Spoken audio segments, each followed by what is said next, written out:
राजधानी शिमला के municipal corporation पर किसका राज होगा, ये खुलासा तो 4 मई की तारीख के साथ होगा। लेकिन उससे पहले राजधानी में चुनावी शोर जोरों पर है।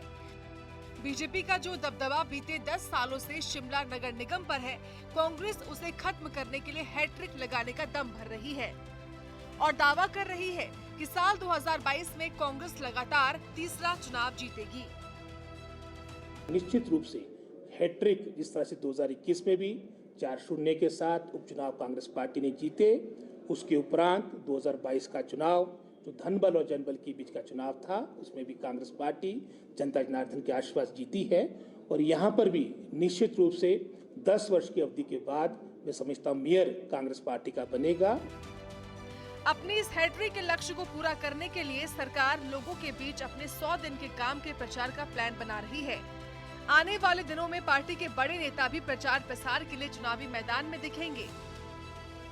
लगभग 100 दिन के आसपास की अवधि हुई है और इस कार्यकाल के दौरान जो हमारी सरकार ने कार्य किए, चाहे उसमें कर्मचारी वर्ग की बात आती हो, ओपीएस को लागू करना, जो मैं समझता हूँ हमारी मुख्य वचनबद्धता थी हिमाचल की जनता जनार्दन के साथ, हमारे कर्मचारी भाइयों और बहनों के साथ, वो हमने मैं समझता हूँ इस महीने से उसका प्रारंभ हो चुका है।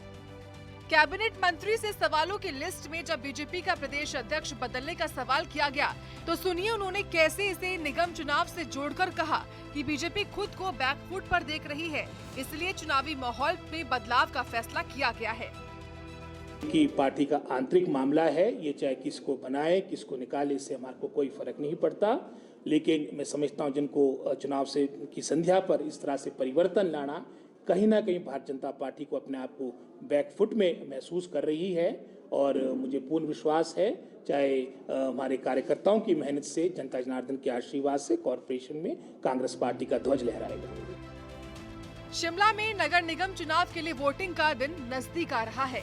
बीजेपी पहले ही अपने वादों की पूरी लिस्ट जनता के सामने रख चुकी है और कांग्रेस अपने 100 दिन के कामकाज के दम पर जीत के दावे कर रही है। ऐसे में शिमला का मूड क्या है, ये तो चुनाव के नतीजों के साथ ही साफ होगा कि जनता बीजेपी को तीसरी बार निगम में मौका देगी या फिर कांग्रेस का हैट्रिक का सपना पूरा होगा। सूर्य समाचार के लिए शिमला से कमल ठाकुर की रिपोर्ट।